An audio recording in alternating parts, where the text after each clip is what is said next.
So I'm going to be talking about a few things. First, how the US-China trade war weaponized protection.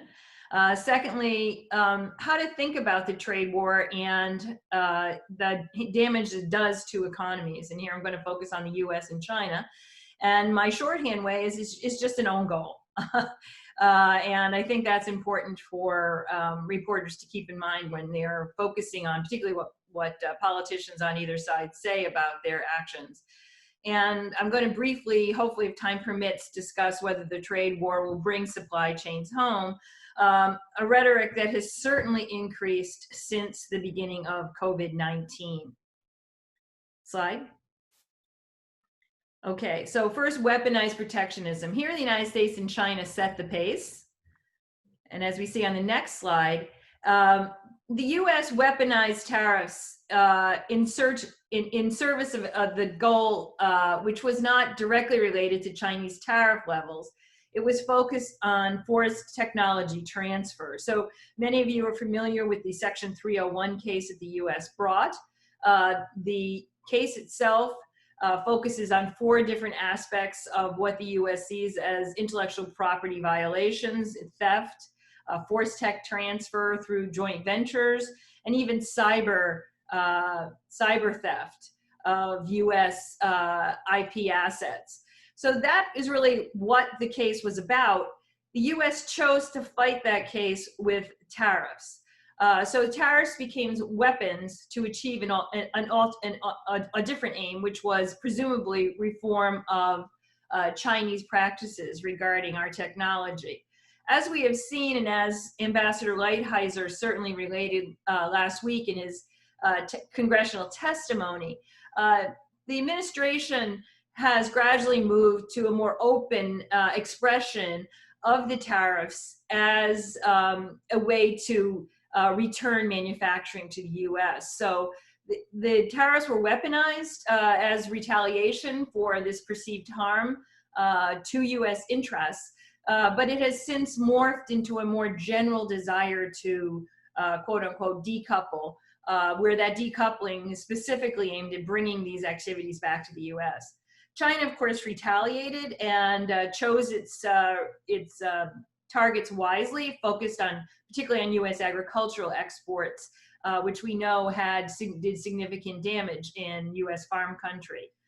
There was a series of escalating tariff rounds, with each side continuing to erect higher and higher tariff walls, increasing the coverage, but also gradually the rate. We can see that on the next slide. Here I have a useful chart that my colleague at Peterson, Chad Bound, has done. The blue is the US tariff walls and the red is the China tariff walls.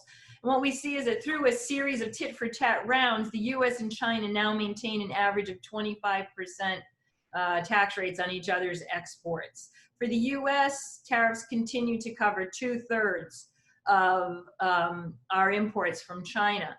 Importantly is what is not covered, and many of these products that remain uncovered to this day were scheduled to be taxed last December, but President Trump decided to stay his hand on these as the Phase 1 deal was agreed to. These tariffs would largely fall on cell phones, computers, laptops. So many products that are very important to the United States, we design and market these goods, and they support a lot of jobs here in the US. On the next slide, we can see that the Phase 1 deal involved very ambitious purchases. And of course, these purchases and the president's desire for these purchases have been in the news quite a bit over the last couple of weeks, with various snippets of John Bolton's book being reported. Here is a tracker that's also being done by Chad Bound, and we see that under the Phase 1 deal, purchases are put into 4 separate categories: agricultural, manufacturing goods, energy, and then we have a bunch of products which are uncovered.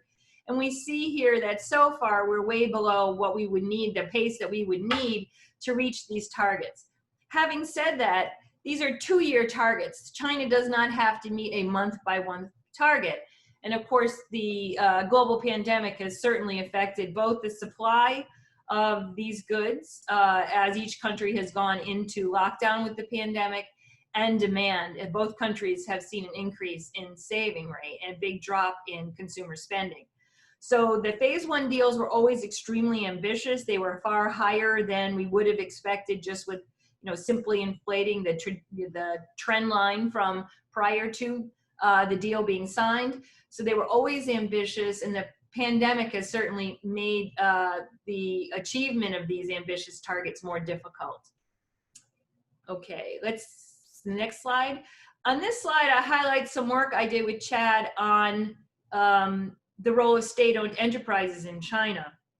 One question that has come up is, how will China achieve these ambitious goals? And it's always been clear that there would have to be an element of managed trade, which of course is quite ironic, since one of the goals supposedly of US policy is to have economic reform and more reliance on market-driven allocation in China. But the phase one deals take us in a different direction, which is that the Chinese government will have to mandate purchases either through its state-owned enterprises or by issuing licenses to private companies. Here we see the use of Chinese customs records that we had access to see which sectors are dominated by state-owned enterprises in terms of their purchasing of imports.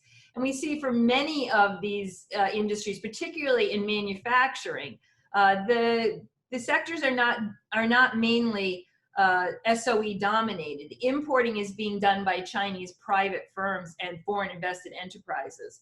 And so to achieve these purchase targets, it would clearly have to be some sort of institution of government control over private actors. So it really does take us in a very different direction from where we thought we were headed with Chinese reform. Next slide. So what about the damage that a trade war does? We hear a lot from politicians that trade wars create jobs, and yet we have a significant amount of evidence now that that simply is not true. And this evidence is going to be very valuable for scholars moving forward. In 2018, I tried to do a analytical piece on the possibility of US tariffs on auto imports. And we had to go way back to the 1970s to have a suitable example to look at how markets responded to higher prices. It had been that long that the US had engaged in this type of increases in its applied rates. Of course, the US has increased tariffs through so-called administered protection, through anti-dumping duties and countervailing duties, but not through its applied rates in this way. Another unique aspect of the trade war is that, of course, it's discriminatory. That is, we're only raising tariffs against one of our partners, not against all partners. So what happened? Let's see. The next slide shows us that the US tariffs on China fell heavily on manufacturing and on their supply chains. So President Trump early on was determined, I think, to try to minimize the effect of tariffs at the retail stores, so your Walmart, Target types of purchases.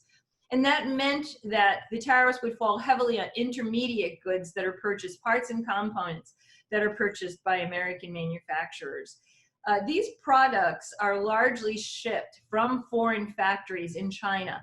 That is, they're made by companies like Foxconn or Samsung or other companies that are owned by South Korean companies or Japanese companies or Taiwanese companies.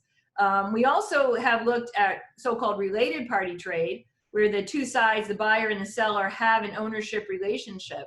And those shares are also very high in the US-China relationship. So US-China trade is largely, I think, misunderstood by the average person who thinks of it as maybe the blouse or home goods that they buy at Target. But the majority of it is really these intermediate inputs, particularly in electronics and machinery. And so the tariffs hit very hard at US manufacturers.